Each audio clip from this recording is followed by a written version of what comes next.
துணியின் மாங்காய் பஜ்ஜிகள். வெயில் அதிகமா இருக்கிறதுனால எல்லாருக்கும் தண்ணி தாகம் தான் எடுக்குதே ஒழிய யாருக்குமே பசியே எடுக்கிறது இல்ல. அப்படியே பசிச்சாலும் ஏதாவது காரசாரமா சாப்பிட கிடைக்காதா அப்படின்னு தான் எல்லாரும் யோசிச்சுக்கிட்டு இருந்தாங்க. துணியோட வீட்டு வாசல்ல ஒரு பெரிய மாமரம் இருந்துச்சு. எல்லா வருஷமும் போல இந்த வருஷமும் அந்த மரத்துல நிறைய மாம்பழங்கள் இருந்துச்சு. ஒரு நாள் சாயந்தர நேரம் துணிக்குருவி அவருடைய பொண்ணான புஜ்ஜி குருவி கூட அந்த மாமரத்துக்கு கீழே உட்காந்து பேசிக்கிட்டு இருந்தாங்க. அப்பா, இந்த வெயிலுக்கு சாப்பாடே இறங்க மாட்டேங்குது. ஏதாவது புதுசா சாப்பிடலான்னா என்ன சாப்பிடுறதுன்னே தெரியல. ஒரு மாதிரியா இருக்கு புஜ்ஜி. அம்மா, எனக்கு கூட வெறும் காய்கறிய சாப்பிட்டு சாப்பிட்டு ரொம்பவே சலிச்சு போச்சுமா. நம்ம வீட்ல மாங்காய் மரம் இருக்குல்ல, வெறும் ஊறுகாவை போடுறத தவிர ஏதாவது மாங்காய் பழத்துல ஸ்நாக்ஸ் பண்ணி கொடுக்கலாம்ல. மாங்கால என்ன பண்ண முடியும்? ஒண்ணு ஊறுகாய் போடலாம், இல்லனா பழத்தை பறிச்சு சாப்பிடலாம். இல்லம்மா, மாங்கால ஸ்நாக்ஸ் எல்லாம் பண்ணலாமா? நேத்து என் கிளாஸ்ல வேற பசங்க ஸ்நாக்ஸ் கொண்டு வந்திருந்தாங்க. மாங்கால பஜ்ஜி எல்லாம் போடலாமா? நீங்களும் எனக்கு பஜ்ஜி போட்டு கொடுங்கம்மா. மாங்கால பஜ்ஜியா? நான் இப்பதான் இத புதுசா கேக்குறேன். எனக்கு அதெல்லாம் தெரியாதே. சரி, இந்த வெயிலுக்கு சாப்பிட முடியாதவங்களுக்கு இப்படி செஞ்சு கொடுத்தா பிடிக்கும். சரி, நீ கேட்டல என்கிட்ட பஜ்ஜி செஞ்சு கொடுன்னு. இப்பவே போய் நான் மாவெல்லாம் கலந்து வச்சு உனக்காக மாங்கால பஜ்ஜி போட்டு கொடுக்கறேன். துணிக்குருவி உடனே மரத்துல ஏறி நல்ல பழுத்திருக்கிற சில மாம்பழங்களை பறிச்சு அதை பீஸ் பீஸா வெட்டி பஜ்ஜி மாவில முக்கி அதை எண்ணெயில போட்டு பொரிக்க ஆரம்பிச்சான். அதோட மனம் ரொம்ப சூப்பராவே வந்துச்சு. அந்த மனம் ஊருக்குள்ள எல்லாம் பரவ ஆரம்பிச்சது. அக்கத்து பக்கத்து வீட்டுல இருக்கிற மகிக்கழுகு, லூசிப்புறா, சோட்டுக்கிளி எல்லாருமே உடனே துணியோட வீட்டுக்கு வந்தாங்க. என்ன துணி, உன் வீட்ல புதுசா ஏதாவது சமைக்கிறியா? உன் வீட்ல இருந்து சமையல் வாசனை ரொம்ப பயங்கரமா வருது. என்ன துணி, இந்த வெயிலுக்கு எங்களுக்கு பசியே எடுக்கிறது இல்ல. அப்படி இருக்கும்போதும் உன் வீட்ல இருந்து இப்படி கமகமா வாசம் வரும்போது சாப்பிடணும் போல இருக்கு. வாங்க வாங்க, வந்து இப்படி உட்காருங்க. புஜ்ஜி கேட்டாலே அப்படின்னு மாங்கால நான் பஜ்ஜி போட்டுக்கிட்டு இருக்கேன். வந்து உட்காருங்க, ருசி பார்த்து சொல்லுங்க எப்படி இருக்குன்னு. மஹி பஜ்ஜியை சாப்பிட்டு பார்த்து, அப்பா, நல்ல புழுப்பா, காரமா, நல்ல சூடா, நல்ல கிறிஸ்பியா, ரொம்ப சூப்பரா இருக்கு துணி. ஆமா துணி, இந்த வெயில் காலத்துக்கு இந்த ஸ்நாக்ஸ் ரொம்ப நல்லா இருக்கு. எல்லாரும் ரொம்ப இஷ்டப்பட்டு சாப்பிடுவாங்க. இந்த வெயில் காலத்துல எதுக்காக நீ இத ஒரு வியாபாரமா செய்யக்கூடாது துணி? ஐயோ, நான் போய் வியாபாரம் செய்யறதா? எனக்கு வியாபாரத்தை பத்தி என்ன தெரியும்? ஐயோ துணி, வியாபாரத்தை பத்தி தெரிஞ்சுதான் எல்லாரும் வியாபாரத்துக்கு இறங்குறாங்களா? இல்ல, உனக்கு திறமை இருக்கு. நீ நல்லபடியா வருவ. நீ பஜ்ஜி போட ஆரம்பி, எல்லா ஜனங்களும் வந்து வாங்கிக்குவாங்க. நீங்க எல்லாரும் சொல்றீங்கன்றதுனால நான் வியாபாரத்தை ஆரம்பிக்கிறேன். பசங்க படிப்புக்கு தேவைப்படும். அடுத்த நாள் சாயந்தரத்துல இருந்து துணிக்குருவி ஊருக்கு நடுவுல இருக்கிற ஒரு மரத்துக்கு கீழே ஒரு கடைய வச்சு அங்க அந்த மாங்காய் பஜ்ஜியை விற்க ஆரம்பிச்சா. முதல் நாள்ல இருந்தே அவருடைய பஜ்ஜி வியாபாரம் ரொம்ப நல்லபடியாவே நடந்துச்சு. ஊர்ல இருக்கிற பறவைங்க எல்லாரும் துணியோட அந்த மாங்காய் பஜ்ஜியை வாங்கி சாப்பிட வந்தாங்க. இது எல்லாத்தையும் பாத்துக்கிட்டு இருந்த சிச்சு காக்கா ரொம்பவும் வருத்தப்பட்டுச்சு. சிச்சு காக்கா அவ புள்ள சின்ன கிட்ட, டே சின்னு, பாத்தியாடா, அந்த துணி ஒரு சின்ன பஜ்ஜி கடைய போட்டு மடமடன்னு எப்படி வியாபாரத்தை ஆரம்பிச்சு எவ்வளவு லாபத்தை சம்பாதிக்கிறா. இன்னைக்கு அவளுக்கு நல்ல லாபம். ஆமா அம்மா, துணி சித்தி ரொம்ப நல்ல பஜ்ஜி வியாபாரத்தை செய்யறாங்களாமா. அவங்க செய்யற பஜ்ஜி ரொம்ப ருசியா இருக்குன்னு என் ஃப்ரெண்ட்ஸ் எல்லாம் வாங்கி சாப்பிடுறாங்க. எனக்கும் ஒரு 10 ரூபா கொடுமா. டே படவா, எதுக்காகடா நம்ம 10 ரூபா கொடுத்து அடுத்தவங்க கிட்ட இருந்து வாங்கி சாப்பிடணும்? நம்மளே பஜ்ஜி வியாபாரத்தை ஆரம்பிச்சுட்டா அதுக்கப்புறம் நம்மளுக்கு நல்ல லாபம் வரும். அந்த துணி கடையை எப்படியாவது மூடி ஆகணும். அம்மா, நம்ம கிட்ட மாங்காய் மரமே இல்லையம்மா. மாங்காய் பழத்தை வெளியில இருந்து வாங்கணுமானா நஷ்டம் தானே. டேய், நான் யாருடா? சிச்சு காக்கா. என்னை பத்தி உனக்கு தெரியாதா? நான் ஏன்டா மார்க்கெட்டுக்கு போய் அதிகமா காசை கொடுத்து மாங்காய் வாங்க போறேன்? கெட்டு போன மாங்காய் எல்லாம் கம்மி ரேட்டுக்கு கொடுப்பாங்கல்ல, அங்கிருந்து மாங்காவை கொண்டு வந்து பஜ்ஜில கலக்கி பஜ்ஜி போட்டு கொடுக்க போறேன். யாருக்கு தெரியும் கெட்டு போன மாங்கான்னு? துணியோட வியாபாரத்தை மூட போறேன். அம்மா, கெட்டு போன மாங்காயில பஜ்ஜி செஞ்சா ரொம்ப வாசனை வருமா? மத்தவங்களுக்கு வயிறெல்லாம் வலி எடுக்கும். டேய், அந்த கெட்டு போன வாசனை வராம தெரியாம இருக்கிறதுக்கு பச்சை மிளகாய் எல்லாம் போட்டு மாவை நல்லா கலக்கி பஜ்ஜி போடுறேன்டா. பச்சை மிளகாய் காரத்துக்கு கெட்டு போனது தெரியாது. நாளைக்கு பாரு என் வியாபாரத்தை. அடுத்த நாள் சாயந்தர நேரம் சிச்சு துணியோட கடைக்கு எதிர்க்க ஒரு கடைய போட்டா. அங்க சிச்சு ஸ்பைசி மேங்கோ பஜ்ஜி துணியை விட விலை ரொம்ப கம்மி அப்படின்னு ஒரு போர்டையும் போட்டா. அதை பார்த்து துணி ரொம்பவும் வருத்தப்பட்டா. என்ன சிச்சு, நீயும் பஜ்ஜி வியாபாரத்தை ஆரம்பிச்சிட்டியா? அது கூட என் கடை பக்கத்திலேயே. ஏன் உன் கடை பக்கத்துல நான் பஜ்ஜி வியாபாரத்தை ஆரம்பிக்க கூடாதா என்ன? இந்த ஊர் என்ன உனக்கே எழுதி வச்சிருக்கா? நீ மட்டும் தான் பஜ்ஜி வியாபாரம் செய்யணுமா? நீ 5 ரூபாய்க்கு பஜ்ஜியை வித்தா நான் 3 ரூபாய்க்கு பஜ்ஜியை விக்கிறேன். ஊர் ஜனங்க எல்லாம் எங்கிட்ட தான் வருவாங்க. நான் கிறிஸ்பியா காரக்காரமான பஜ்ஜியை விற்க போறேன். விலை ரொம்ப கம்மி அப்படிங்கறதுனால பறவைங்க எல்லாருமே சிச்சுவோட கடைக்கிட்டு தான் போனாங்க. அவ செஞ்சு கொடுத்த அந்த மாம்பழ பஜ்ஜிங்களை சந்தோஷமா வாங்கி சாப்பிட்டுக்கிட்டு இருந்தாங்க.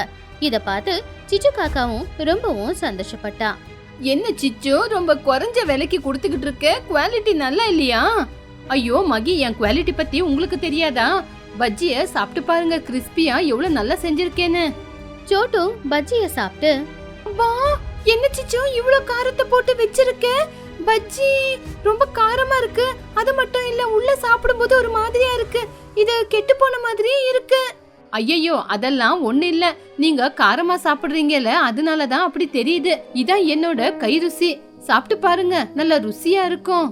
அம்மா, எனக்கு மூக்குல இருந்து தண்ணி வருது. இது ரொம்ப காரமா இருக்கு, எனக்கு வேண்டாம். ஆமா, துணி செய்யற பஜ்ஜி நல்ல நேச்சுரலா இருக்கும். இது காரமா இருக்கு. துணி செய்யறது காரம் இருக்காது. பசங்களுக்கு எல்லாருக்குமே ரொம்ப பிடிக்கும். நீங்க துணியோட ஃப்ரெண்ட்ஸ் ஆச்சே, அதனாலதான் அப்படி சொல்லுவீங்க. நீங்க சாப்பிட்டா சாப்பிடுங்க, சாப்பிடாட்டி போங்க. ஆனா இங்க பஜ்ஜிக்கு ரேட் மட்டும் குறைவுதான். சிச்சு கடையில விலை கம்மிங்கிறதுனால நிறைய பேர் அங்க போய் மாங்காய் பஜ்ஜி வாங்கி சாப்பிட்டாலும் துணி வருத்தப்படல. அவ செய்யற பஜ்ஜி யாருக்கெல்லாம் ரொம்ப பிடிக்குமோ அவங்க எல்லாரும் துணிக்கிட்டே தான் வாங்கி சாப்பிட்டாங்க. ஆனா உண்மையான விஷயம் அன்னைக்கு ராத்திரி தான் நடந்தது. சிச்சு கிட்ட யாரெல்லாம் மாங்காய் பஜ்ஜி வாங்கி சாப்பிட்டாங்களோ அவங்க எல்லாருக்குமே நடுராத்திரியில பயங்கரமா வயிறு வலிக்க ஆரம்பிச்சுது. எல்லாரும் வயிறு பிடிச்சுக்கிட்டு அழுதுகிட்டு இருந்தாங்க. மகிக்கழுகு வயிறு வலி தாங்க முடியாம, ஐயோ, இந்த வயிறு வலியை என்னால தாங்கவே முடியல. நைட்டு முழுக்க பாத்ரூமுக்கு போய் நான் ரொம்ப டயர்ட் ஆயிட்டேன். ஆமா மகி, எனக்கும் வயித்துக்குள்ள அப்படிதான் இருக்கு. அந்த சிச்சு கடையில பஜ்ஜி சாப்பிட்டோம்ல, அதுக்கப்புறம் இப்படிதான் ரொம்ப வயிறு வலிக்குது. நான் நேத்தே இதை சாப்பிடும்போது சொன்னேன், இதோட டேஸ்ட்ல வித்தியாசமா இருக்குன்னு.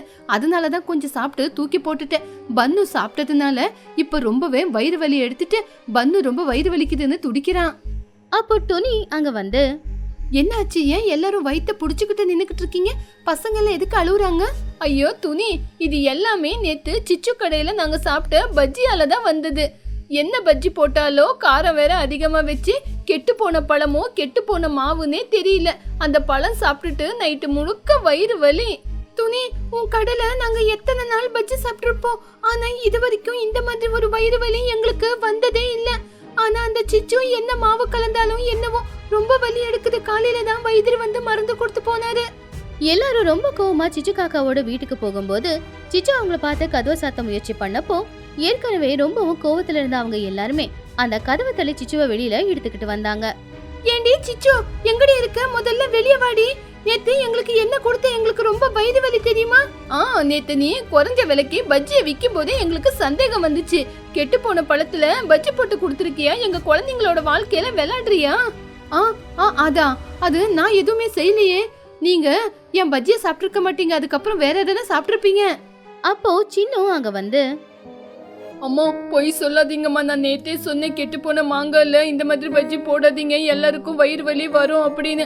இப்ப பாத்தியா, எல்லாருக்கும் ரொம்ப வயிறு வலிக்குதான். ஓஹோ, உன் புள்ள சொல்லி கூட நீ வேணும்னு தப்பு பண்ணிருக்கியா? இரு, உன் மேல இப்பவே நாங்க பஞ்சாயத்துல புகார குடுக்க போறோம். இரு. சிச்சு அழுதுகிட்டே, ஐயோ வேண்டாம் வேண்டாம், ஏதோ பணத்து மேல ஆசைப்பட்டு இந்த மாதிரி தப்பு பண்ணிட்டேன். தயவு செஞ்சு என் மேல எந்த புகாரும் கொடுக்காதீங்க. இனிமே நான் என்னைக்கும் இந்த மாதிரி ஒரு தப்பு வேலையே செய்ய மாட்டேன். தயவு செஞ்சு என்ன மன்னிச்சிடுங்க. பாத்தியா சிச்சு, பணத்து மேல இருக்கிற ஆசையால நீ செஞ்ச வேலையால எத்தனை பேருக்கு உடம்புக்கு முடியாம போயிடுச்சுன்னு. வியாபாரம் அப்படிங்கிறது ஜனங்களுக்கு நல்லதாகணுமே தவிர உனக்கு லாபம் வருதுன்னு இந்த மாதிரி தப்ப நீ பண்ணக்கூடாது. உனக்கு 2 ரூபாய் லாபத்துக்காக உயிர் கூட விளையாடுவியா? துணி, என்னவோ பணத்து மேல ஆசைப்பட்டு நான் தப்பு பண்ணிட்டேன். இனிமே இந்த மாதிரி தப்பு பண்ண மாட்டேன். அவங்களுக்கு ஹாஸ்பிட்டல் செலவுக்கெல்லாம் நானே காசு கொடுக்கறேன். என் மேல புகார் கொடுக்காதீங்க. சரி சிச்சு, இது ஒரு தடவை ஏதோ தெரியாம தப்பு பண்ணிட்டேன்னு உன்னை விட்டுடுறோம். இதுக்கப்புறம் இந்த மாதிரி தப்பு பண்ண உன்னை ஊரை விட்டு ஒதுக்கி வச்சிருவோம். உஷாராரு. சிச்சு காக்கா அவ பண்ண தப்புக்கு கையெடுத்து கும்பிட்டு எல்லார்கிட்டயும் மன்னிப்பு கேட்டா. எல்லாரும் போன போகுது அப்படின்னு அவளை மன்னிச்சு விட்டுட்டாங்க. அதுக்கப்புறம் ஊர் முழுக்க சிச்சு பண்ண அந்த மோசடியை பத்தி எல்லாருக்குமே தெரிய வந்துச்சு. அன்னையில இருந்து சிச்சுவை யாரும் வியாபாரம் செய்ய விடவே இல்ல. எல்லாரும் எப்பவும் போலவே துணிக்கிட்டு போய் அந்த மாங்காய் பஜ்ஜிங்களை வாங்கி சந்தோஷமா சாப்பிட்டுக்கிட்டு இருந்தாங்க. அம்மாக்களின் மீன் குழம்பு. புஜ்ஜி குருவி, பன்னு கிளி, சின்ன காக்கா 3 பேருமே எப்பவும் போலவே ஊருக்கு நடுவுல விளையாடுறதுக்காக போனாங்க.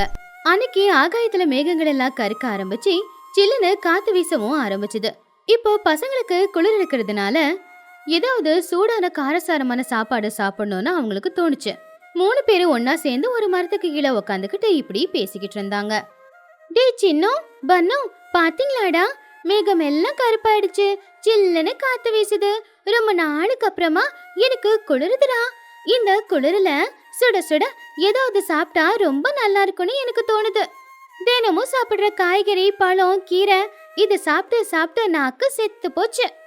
அட ஆமா புஜ்ஜி, எனக்கும் கூட தினமும் இந்த கீரை குழம்பெல்லாம் சாப்பிட்டு சாப்பிட்டு ரொம்ப போர் அடிச்சிருச்சு. இப்ப இருக்கிற இந்த கிளைமேட்க்கு நல்ல சுட சுட மீன் குழம்பு சாப்பிட்டா வரும் பாரு ஒரு சந்தோஷம். நினைக்கும் போதே நாக்குல எச்சில் ஊறுது. டேய் பன்னு, மீன் குழம்பு பத்தி ஞாபகப்படுத்தாதரா. எங்க அம்மா சரியான கஞ்ச பிஸ்னாரி. மாசத்துக்கு ஒரு தடவை மட்டும்தான் நான்வெஜ் சமைச்சு கொடுப்பாங்க. நீ மீன் குழம்பு அப்படின்னு சொன்னா எனக்கு சாப்பிடணும் போல ஆசையா இருக்கு. எப்படியாச்சும் பண்ணி இன்னைக்கு நம்ம மீன் குழம்பு சாப்பிட்டுடலாமா? அதுக்கு ஏன்டா இவ்வளவு கவலைப்படுற? இன்னைக்கு கிளைமேட் நல்லா தானே இருக்கு. நமக்கு சாப்பிடணும்னு தோணுன மாதிரி நம்ம அம்மாங்களுக்கும் தோணிருக்காதா என்ன? பேசாம ஒண்ணு பண்ணலாம், நம்ம இப்பவே வீட்டுக்கு போலாம். நான் போய் எங்க அம்மா துணிக்கிட்ட மீன் குழம்பு கேக்குறேன். பன்னு, நீ போய் சோட்டு அத்தைக்கிட்ட கேளு. சின்னு, நீ போய் சிச்சு அத்தைக்கிட்ட கேளு. அப்படி பசங்க 3 பேருமே மீன் குழம்பு செஞ்சு கொடுக்க கேட்கலான்னு சொல்லிட்டு அவங்கவுங்க வீட்டுக்கு போனாங்க. முதல்ல எல்லாரும் துணியோட வீட்டுக்கு போனாங்க. அப்பதான் துணி வீட்டுல எல்லா வேலைகளையுமே செஞ்சுக்கிட்டு இருந்தா. அம்மா, அம்மா, நீ எனக்கு இன்னைக்கு ஒரு ஹெல்ப் பண்ணி ஆகணுமா? வெளியில கிளைமேட்டை பாத்தியா? மழை வர மாதிரியே இருக்குல்ல. இந்த நேரத்துல எனக்கு பன்னுவுக்கு, சின்னுவுக்கு சுட சுட மீன் குழம்பு சாப்பிடணும் போல ஆசையா இருக்கு. எங்களுக்கு மீன் வாங்கிட்டு வந்து சூடா மீன் குழம்பு செஞ்சு கொடுக்குறியா ப்ளீஸ்? அப்போ துணிக்குருவி கோவமா, என்னது மீன் குழம்பா? என் நிலைமை என்னன்னு கூட உனக்கு புரியலையா புஜ்ஜி? நீ பாத்துக்கிட்டு தானே இருக்க. எனக்கு வீட்ல ஊறப்பட்ட வேலை இருக்கு. எனக்கு ஒரு நிமிஷம் கூட ரெஸ்டே இல்லைன்னு நான் புலம்பிக்கிட்டு இருக்கேன். இப்போ நான் மார்க்கெட்டுக்கு போய் மீனை வாங்கிட்டு வந்து அதை கழுவி உங்களுக்கு குழம்பு செஞ்சு கொடுக்கணும்னா அது என்னால முடியுமா? மீன் குழம்பு இன்னொரு நாளைக்கு பண்ணி கொடுக்குறேன். ஆனா இன்னைக்கு மட்டும் என்ன டிஸ்டர்ப் பண்ணாதீங்க. இன்னைக்கு பருப்பு குழம்பு வைக்கிறேன், சாப்பிடுங்க. புஜ்ஜி ரொம்ப கவலையா, அம்மா ப்ளீஸ் அம்மா, சாப்பிட்டு ரொம்ப நாள் ஆச்சுன்னு தானே கேக்குறேன். இன்னைக்கு ஒரு நாள் சமைச்சு கொடுக்கலாம்ல? புஜ்ஜி, ஒரு தடவை சொன்னா கேட்க மாட்டியா நீ? நான் தான் சொல்றேன்ல, எனக்கு நிறைய வேலை இருக்கு, மீன் குழம்பு செஞ்சு கொடுக்க முடியாதுன்னு. சாப்பிடுறதுனா சாம்பார் ஊத்தி சாப்பிடுங்க, இல்லனா கிளம்புங்க. துணி அப்படி சொன்னது கேட்டு புஜ்ஜி கவலையோடு வெளியில வந்தா. அதுக்கப்புறம் அவங்க எல்லாரும் நேரா சோட்டுவை பார்க்க போனாங்க. அப்பதான் சோட்டு கடைக்கு வந்த சரக்கு எல்லாத்தையுமே எடுத்து ஷெல்ஃப்ல அடுக்கி வச்சுக்கிட்டு இருந்தா. அம்மா, துணி அத்தை கிட்ட போய் எங்களுக்காக மீன் குழம்பு செஞ்சு கொடுக்க சொல்லி சொன்னோம். அவங்களுக்கு நிறைய வேலை இருக்காமா, மீன் குழம்பு இன்னைக்கு செஞ்சு கொடுக்க முடியாது அப்படின்னு சொல்லிட்டாங்க. எங்களுக்கு ரொம்ப பசி எடுக்குதுமா, நீயாவது எங்களுக்காக இன்னைக்கு மீன் வாங்கிட்டு வந்து குழம்பு செஞ்சு கொடுமா. டேய் பன்னு, எனக்கு மட்டும் என்ன இங்க வேலை இல்லையா? இந்த கடையும் பாத்துக்கணும், வீட்டையும் பாத்துக்கணும், வீட்டு வேலை எல்லாத்தையும் பாத்துக்கணும். இன்னைக்கு எனக்கு சமைக்கணும்ன்ற ஒரு தாட்டே இல்ல. இதுல உங்களுக்கு மீன் குழம்பு வேற. நானே பக்கத்துல மகி ஏதாவது குழம்பு வச்சா அதை வாங்கிட்டு வந்து சாப்பிடலாம்னு நினைச்சுக்கிட்டு இருக்கேன். வாய் முடிக்கிட்டு எல்லாரும் இங்க இருந்து போங்க. ஆனா அம்மா, நாங்க 3 பேரும் ஆசையா கேக்குறோம்ல, இன்னைக்கு ஒரே ஒரு நாள் சமைச்சு கொடுக்கலாம் இல்லம்மா? டேய், இப்ப உனக்காக கடையை மூடிட்டு வந்து மீன் குழம்பு செஞ்சு கொடுக்க சொல்றியா? வியாபாரம் வீணா போயிடாதா? போ போய் எங்கேயாச்சும் போய் விளையாடுப்போ அப்படின்னு சோட்டு சொன்னதை கேட்டு பன்னு ரொம்ப வருத்தப்பட்டான். அதுக்கப்புறம் அவங்க 3 பேரும் வேற வழி இல்லாம சரின்னு சிச்சுவோட வீட்டுக்கு போனாங்க. அப்ப சிச்சு காக்கா வாசல்ல உட்காந்துக்கிட்டு நியூஸ் பேப்பர் படிச்சுக்கிட்டு இருந்தா. அம்மா, துணி அத்தையும் சோட்டு அத்தையும் ரொம்ப பிஸியா இருக்காங்க. இன்னைக்கு மீன் குழம்பு செஞ்சு கொடுங்கன்னு கேட்டதுக்கு எங்களால இன்னைக்கு முடியாது அப்படின்னு சொல்லிட்டாங்க. நீயாவது இன்னைக்கு எங்க 3 பேருக்காக மீன் குழம்பு பண்ணி குடிக்கிறியாம்மா? எங்களுக்கு சாப்பிடணும் போல ஆசையா இருக்கு. என்னது, மீன் குழம்பு வேணுமா? மார்க்கெட்ல மீனோட விலை என்னன்னு தெரியுமாடா உங்க 3 பேருக்கும்? 1 கிலோ மீனுக்கு 400 ரூபாய், 500 ரூபாய், ஏன் 1000 ரூபாய் வரைக்கும் கேக்குறாங்க. இப்போ மீனுக்கு மட்டும் இல்ல, அந்த மீன் குழம்பு செய்யறதுக்கு தேவையான எல்லாத்தையும் வாங்குறதுக்கு நிறைய பணம் செலவாகும். அவ்வளவு பணம்லாம் என்னால செலவு பண்ண முடியாது. ஆமா, தினமும் ஏதாவது ஒன்று சொல்லி இப்படிதான் எனக்கு காய்கறி குழம்பா பண்ணி கொடுக்குற. ஒரே ஒரு நாள் தானே கேட்குறேன், எனக்காக இந்த மீன் குழம்பு கூட பண்ணி கொடுக்க மாட்டியா? டேய், காலையிலேயே பீர்க்கங்க போட்டு சாம்பார் வச்சிருக்கேன். அத சுட சுட சாப்பாடுல போட்டு சாப்பிடு. இந்த குளிருக்கு நல்ல இதமா இருக்கும். அதை விட்டுட்டு மீன் குழம்பு பாம்பு குழம்புன்னு வந்து கேட்டுக்கிட்டு இருக்காத, உத வாங்குவ. பாவம் அம்மாக்கள் 3 பேருமே மீன் குழம்ப செஞ்சு கொடுக்க முடியாது அப்படின்னு ஒவ்வொரு காரணமா சொல்லி தட்டி கழிச்சாங்க. பசங்க 3 பேரும் ரொம்பவும் வருத்தப்பட்டு அதே வருத்தத்தோட ஊருக்கு நடுவுல இருக்கிற ஒரு மரத்துக்கு கீழே போய் உக்காந்துக்கிட்டு பாவம் அவங்க 3 பேருமே அதை நினைச்சு ரொம்பவும் கவலைப்பட்டுக்கிட்டு இருந்தாங்க. பாத்தீங்களாடா, இன்னைக்கு நம்ம ஆசையே அம்மாங்க கிட்ட மீன் குழம்பு தானே கேட்டோம், வேற என்ன கேட்டோம்? ஆனா அது கூட செஞ்சு கொடுக்க முடியல. காசு இல்ல, வேலை இருக்கு, முடியல இப்படின்னு சொல்லி நமக்கு செஞ்சே கொடுக்கல. மீன் குழம்பு கிடைக்கல. ஆமா புஜ்ஜி, எங்க அம்மா எப்பவுமே இப்படிதான். எனக்கு வீட்டுக்கு போகவே பிடிக்கல. எப்ப என்ன கேட்டாலும் கடை, பிசினஸ், வியாபாரம் இப்படின்னு சொல்லியே என்னை தட்டி கழிச்சு அவங்க விட்டுடுறாங்க. எங்க அம்மாவை பத்தி நான் தனியா சொல்லணுமா? காசு செலவாகவும் முடியாது அப்படின்னு சொல்லிடுவாங்க. இன்னைக்கு நமக்கு மீன் குழம்பு கிடைக்காது, சும்மா தான் இருக்கணும். அப்படி பசங்க 3 பேரும் வருத்தப்பட்டு பேசிக்கிட்டு இருக்கும்போது அப்பதான் அந்த பக்கமா மகிக்கழுகு லூசிபுரா போய்கிட்டு இருந்தாங்க. அவங்க 2 பேருமே பசங்க 3 பேரும் ரொம்ப கவலையோட உட்காந்துக்கிட்டு இருக்கிறத பார்த்து என்னாச்சோ ஏதாச்சோ அப்படின்னு சொல்லி ரொம்பவும் பதட்டமா அவங்க பக்கத்துல வந்தாங்க. அட என்ன பிள்ளைங்களா, என்ன ஆச்சு? இன்னைக்கு சண்டே ஆச்சே, நீங்க எல்லாரும் ஜாலியா இருக்கணும். அதை விட்டுட்டு மரத்துக்கு கீழே உட்காந்துக்கிட்டு சோகமா பேசிக்கிட்டு இருக்கீங்க. உங்களுக்கு என்ன பிரச்சனை? அதானே, உங்க எல்லாருடைய கண்ணும் செவந்து போயிருக்கு, கண்ணுல தண்ணி வேற இருக்கு. அப்படி என்ன நடந்துச்சு பசங்களா? அப்போ புஜ்ஜி கண்ணை தொடச்சுக்கிட்டு, ஒன்னும் இல்ல மஹி பாட்டி, இன்னைக்கு சண்டே இல்ல, மழை வர மாதிரி இருந்துச்சா, கிளைமேட் நல்லா இருக்குன்னு சொல்லிட்டு அம்மா கிட்ட போய் மீன் குழம்பு செஞ்சு கொடுங்க அப்படின்னு கேட்டேன். அதுக்கு அம்மா வீட்ல வேலை இருக்கு, செஞ்சு கொடுக்க முடியாது சொல்லிட்டாங்க. ஆமா ஆண்டி, எங்க அம்மாவுக்கு கடையை பாத்துக்கணுமாமா, துணி அத்தைக்கு வீட்டு வேலையா, சிச்சு அத்தை சொல்லவே வேணாம், காசு செலவு பண்ண முடியாது அப்படின்னு முடியாதுன்னு சொல்லிட்டாங்க. நாங்க ஆசையா கேக்குறத யாருமே பண்ணி கொடுக்க மாட்டேங்கிறாங்க. அப்ப எங்களுக்கு அழுகியா வராதா? அதான் அழுவுறோம். மகிக்கழுகு பாவமா, ஐயோ பசங்க ஆசையா மீன் குழம்பு கேட்டு செய்ய முடியாதுன்னு இவங்க 3 பேரும் சொல்லிட்டாங்களா? கொஞ்சம் டைம் எடுத்து செஞ்சு கொடுத்தாதான் என்னவா? சரி, அவங்களுக்கு வேலை இருக்குல்ல, நீங்க ஒன்னும் ஃபீல் பண்ணாதீங்க. ஆமா பசங்களா, அவங்க பிஸியா இருப்பாங்க. இப்ப அவங்க சமைச்சு கொடுக்கலன்னா என்ன, நாங்க இருக்கோம்ல, இன்னைக்கு உங்களுக்கு மீன் குழம்பு நாங்க சமைச்சு கொடுக்கறோம். என்ன சொல்றீங்க மஹி? மஹியும் சிரிச்சுக்கிட்டே, கண்டிப்பா லூசி, நான் இப்பவே மார்க்கெட்டுக்கு போய் என்ன மீன் வேணுமோ அதை வாங்கிட்டு வரேன். அதுக்குள்ள குழம்பு செய்யறதுக்கு எல்லா ஏற்பாடையும் நீ செஞ்சு வச்சுடு. பசங்களா நீங்க அழாதீங்கப்பா, மதியம் இதே இடத்துக்கு வாங்க, உங்களுக்கு சூடான மீன் குழம்பு தயாரா இருக்கும். சுடு சோறோட அந்த மீன் குழம்பு சாப்பிடுங்க எல்லாரும், சரியா? உண்மையாவா மீன் குழம்பு செஞ்சு கொடுக்குறீங்களா? Thanks Lucy aunty, thanks Mahi பாட்டி. உண்மையிலேயே நீங்க செஞ்சு கொடுக்குறீங்கன்னா நீங்க ரொம்ப நல்லவங்க. எங்களுக்கு மீன் குழம்பு சாப்பிடணும்னா மதியம் என்ன, நாங்க இப்பல இருந்து இங்கே இருக்கோம். அப்படி மகிக்கழுகு லூசிபுரா 2 பேரும் மார்க்கெட்டுக்கு போய் மீனை வாங்கிட்டு வந்து பசங்களுக்காக வீட்ல நல்ல சுவையான மீன் குழம்பையும் நல்லபடியா மணக்க செஞ்சாங்க. மசாலா, புளி தண்ணி இதுல அந்த மீனும் நல்லா கொதிச்சு நல்லா சாஃப்டா வெந்து இப்போ மீன் குழம்பு தயாராச்சு. மதிய நேரம் பசங்க 3 பேரும் மறுபடியும் அந்த மரத்துக்கிட்ட வந்தப்போ லூசி, மஹி 2 பேருமே பசங்களுக்காக மீன் குழம்போட சுட சுட சாப்பாடோட காத்துக்கிட்டு இருந்தாங்க. வாவ் மஹி பாட்டி, மீன் குழம்பு சூப்பரா இருக்கு. இதுல மீன் ரொம்ப சாஃப்டாவும் இருக்கு. எங்க அம்மா இவ்வளவு சூப்பர் மீன் குழம்பு வச்சதே இல்ல. இன்னொரு 2 பீஸ் போடுறீங்களா ப்ளீஸ்? ஆமா பாட்டி, உண்மையிலேயே இந்த மீன் குழம்புல உப்பு புளி காரம் எல்லாம் சரியா இருக்கு. எங்க அம்மா எப்ப பார்த்தாலும் வேலைன்னு சொல்லிக்கிட்டு இருப்பாங்களே ஒழிய உங்களை மாதிரி இவ்வளவு பாசமா எங்களுக்காக மீன் குழம்பு செஞ்சு கொடுத்தது இல்ல. எங்க அம்மாவை பத்தி உங்களுக்கு தெரியும்ல, பணம் செலவாயிடும் அப்படிங்கிறதுக்காகவே என்னென்ன இருக்கோ எல்லாத்தையும் பிச்சு போட்டு ஒரு சமையல் செய்வாங்க. இந்த மீன் குழம்பு சாப்பிடும் போதுதான் உண்மையிலேயே ரொம்ப கஷ்டமா இருக்கு. லூசிபுரா சிரிச்சுக்கிட்டே, சரி அழாதீங்க, சாப்பிடுங்க. உங்களுக்கு என்ன சாப்பிடணும்னு தோணாலும் எங்ககிட்ட சொல்லுங்க, நாங்க செஞ்சு கொடுக்கறோம். அப்படி பசங்க 3 பேரும் வயிறார மீன் குழம்பு சாப்பாடு சாப்பிட்டுட்டு விளையாடிட்டு ராத்திரி தான் வீட்டுக்கு போனாங்க.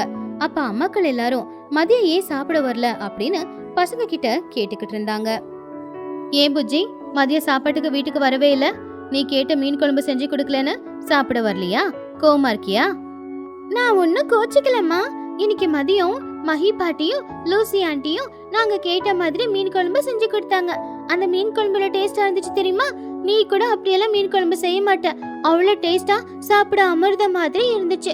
அவங்க பாசமா எங்களுக்கு பீஸ் போட்டுக்கிட்டே இருந்தாங்க. நாங்க 3 பேருமே மீன் குழம்பு சாப்பிட்டோம்.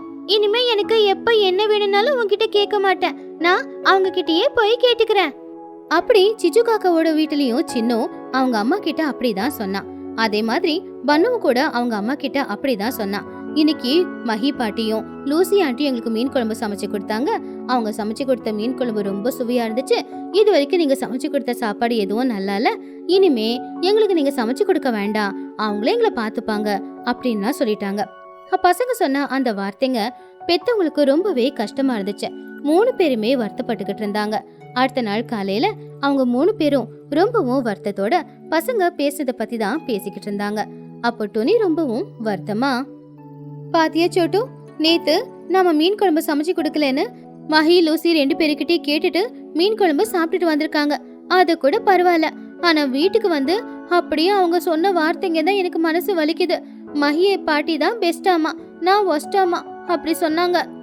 ஆமா டோனி, பன்னுவும் நேத்து வீட்டுக்கு வந்து நீ செஞ்ச குழம்பு நல்லாவே இருக்காது, மஹிய பாட்டி செஞ்சதுதான் ரொம்ப நல்லா இருந்துச்சு, நீ இனிமே எனக்கு எதுவும் செய்ய வேண்டாம் அப்படின்னு சொல்லிட்டான். அவனுக்காக தானே நான் கஷ்டப்பட்டு வியாபாரம் செஞ்சு சம்பாதிக்கிறேன். ஆனா அவன் என்னை எப்படி சொல்லிட்டான் பாத்தியா? ஏன் புள்ள சின்ன இருக்கானே, நான் பிஸ்னாரி அப்படிங்கறத டைரக்டாவே என் மூஞ்சிக்கு முன்னாடி நின்னு சொல்லிட்டான். நீ எனக்காக பணம் செலவு பண்ண வேணாம், குழம்பு செஞ்சு கொடுக்க வேணாம், மஹி பாட்டி இருக்காங்க, லூசி ஆண்டி இருக்காங்க, இனிமே அவங்க எனக்கு சமைச்சு கொடுப்பாங்க அப்படின்னு சொல்லிட்டான். பசங்க ஏதோ தெரியாம பேசிருப்பாங்க, ஆனா அதை அப்படியே விடக்கூடாது. அம்மாக்களோட அருமை என்னங்கிறது அவங்களுக்கும் தெரியணும் இல்லையா? இன்னைக்கு நம்ம 3 பேரும் சேர்ந்து கலந்தே மீன் வாங்கிட்டு வந்து ரொம்ப சுவையான மீன் குழம்பு வைக்கலாம். ஆனா அதை பசங்களுக்கு கொடுக்காம நாம உட்காந்து சாப்பிடலாம். நாம யாருன்னு அவங்களுக்கு காட்டலாம். சரியா சொல்லிட்டு நீ, நான் போய் பணம் எடுத்துட்டு வரேன். மீன் வாங்கிட்டு வந்து இன்னைக்கு நல்ல மீன் குழம்பு அவங்க முன்னாடியே நம்ம செய்யறோம். அப்படி 3 அம்மாக்களும் ரொம்பவும் வருத்தத்தோட சந்தைக்கு போய் அங்க பணத்தை செலவு பண்ணி நல்ல மீனா வாங்கிட்டு வந்து அதை கழுவி புளிய கரைச்சி ஊத்தி நல்ல மசாலாவும் தட்டி போட்டு மணமணக்கிற அளவுக்கு ரொம்பவும் சுவையான ஒரு மீன் குழம்ப செஞ்சாங்க. அப்படியே மதிய நேரமும் ஆச்சு. சரியா ஒரு 1 மணி இருக்கும். அப்போ வாழலைய போட்டு அதுல அவங்க வடிச்ச சுட சுட சாப்பாட்டையும் போட்டு அவங்க செஞ்ச அந்த மீன் குழம்பையும் போட்டுக்கிட்டு இருந்தாங்க. சரியா அப்பதான் சின்ன காக்கா, பன்னு கிளி, புஜ்ஜி குருவி அங்க வந்தாங்க. மீன் குழம்பு வாசம் அவங்க 3 பேரையுமே அந்த இடத்துக்கு இழுத்துக்கிட்டு வந்துச்சு. அம்மா, என்னம்மா குழம்பு மணமணக்குது? ஓ, இன்னைக்கு மீன் குழம்பு செஞ்சீங்களா? எங்களுக்கு ரொம்ப பசியா இருக்குது, தட்டு கொண்டு வர எனக்கு சாப்பாடு போடுமா? ஆமா அத்தை, எனக்கும் ஒரு தட்டுல சாப்பாடு போடுங்களேன். நேத்து சாப்பிட்ட மீன் குழம்பை விட இது ரொம்ப டேஸ்டா இருக்கும் போலயே. அப்படி பசங்க கேட்டாலும் அவங்கள பத்தி யோசிக்காம அவங்க 3 பேரும் மட்டும் தட்டுல சாப்பாடு போட்டு சாப்பிட்டுக்கிட்டு இருந்தாங்க. துணி மீன் குழம்பு சாப்பிட்டு, ஆஹாஹாஹா, எவ்வளவு சுவையா இருக்கு இந்த மீன் குழம்பு. அப்படியே பலாசல தேன்ல தொட்டு சாப்பிடுற மாதிரில இருக்கு. இனிப்பா, புளிப்பா, உப்பா, காரமா. சோட்டு, உண்மையிலே எல்லாம் பதமா போட்டிருக்கோம். இந்த மாதிரி குழம்பு சாப்பிட கொடுத்து வச்சிருக்கணும். ஆமா ஆமா துணி, பசங்களா, நாங்க சமைச்சா உங்களுக்கு பிடிக்காது இல்ல, அதனாலதான் உங்களுக்காக இன்னைக்கு சமைக்கல, எங்களுக்காக மட்டும் சமைச்சிருக்கோம், நாங்க சாப்பிடுறோம். டே சின்னோ, நான் பிஸ்னாரி இல்ல, உனக்காக நான் எதுவுமே செய்ய மாட்டேன்ல, அதனாலதான் இன்னைக்கு நான் எதுவுமே உனக்காக செய்யல, எனக்காக மட்டும்தான். இது நான் மட்டும்தான் சாப்பிட போறேன். அம்மாக்கள் சொன்னதை கேட்டு பசங்களுக்கு எல்லாம் மனசுக்கு ரொம்ப கவலையாயிடுச்சு. நேத்து ராத்திரி அம்மாக்களோட மனசு நோகடிக்கிற அளவுக்கு நாம பேசிருக்கோம் போல அப்படின்னு பசங்க மனசுக்குள்ள நினைச்சாங்க. அப்படி பேசுனது தப்பு, அதுக்கான தண்டனை தான் இதுவா அப்படின்னு நினைச்சுக்கிட்டாங்க. அப்போ புஜ்ஜி கண்ணுல கண்ணீரோட அவங்க அம்மா பக்கத்துல போய், அம்மா என்ன மன்னிச்சிடுமா, எனக்காக நீ எவ்வளவு கஷ்டப்பட்டங்கிறத மறந்து போய் ஒரு நாள் ஒருத்தங்க சமைச்சு கொடுத்துட்டாங்க அப்படிங்கறதுக்காக தினமும் எனக்காகவே யோசிக்கிற உன்ன போய் நான் தப்பா பேசிட்டேன். நான் பண்ணது தப்புதான், ஆனா நான் சின்ன பொண்ணு தானே, தெரியாம தப்பு பண்றது சகஜம் தானே, தயவு செஞ்சு என்ன மன்னிச்சிடு. பன்னுவும் சோட்டுக்கிட்ட போய், அம்மா நான் உன் புள்ள தானே, தெரியாம ஏதோ வார்த்தையை விட்டுருப்பேன், அதுக்கு நீ என்ன அடிச்சா கூட பரவாயில்ல, ஆனா உன் மனசை நான் காயப்படுத்திட்டேன்லம்மா, என்ன மன்னிச்சிடுமா. இனிமே யாருக்காகவும் உன்னை தூக்கி எறிஞ்சு நான் பேச மாட்டேம்மா, எப்பவுமே எங்க அம்மா தான் பெஸ்ட்னு எனக்கு தெரியும்மா. ஆமாம்மா, நானும் ஒன்று பிஸ்னாரின்னு திட்டினேன், ஆனா நீ ஒவ்வொரு ரூபாவும் சேர்த்து வைக்கிறது எனக்காக தான் அப்படின்னு நான் புரிஞ்சுக்கல பாரு, என்ன மன்னிச்சிடுமா, இனிமே எப்பவுமே உன்னை பிசினாரின்னு சொல்லவே மாட்டேன். அப்படி பிள்ளைங்க 3 பேரும் அழுதுகிட்டே மன்னிப்பு கேட்கும்போது அம்மாங்க மனசு கரைஞ்சு போச்சு. அவங்க பிள்ளைங்க 3 பேரையுமே மன்னிச்சிட்டாங்க. அழாத புஜ்ஜி, அவசரப்பட்டு அம்மாக்களை எப்பவுமே கஷ்டப்படுத்திட கூடாது. ஒரு நாள் நீங்க கேட்டது நாங்க செஞ்சு கொடுக்கல, உண்மைதான், ஆனா அதுக்காக எப்பவுமே உங்களுக்கு பிடிச்சத சமைச்சு கொடுக்காம இருந்திருக்கோமா? உங்களுக்காக நாங்க தானே இருக்கோம், எங்களுக்காக நீங்க தானே இருக்கீங்க.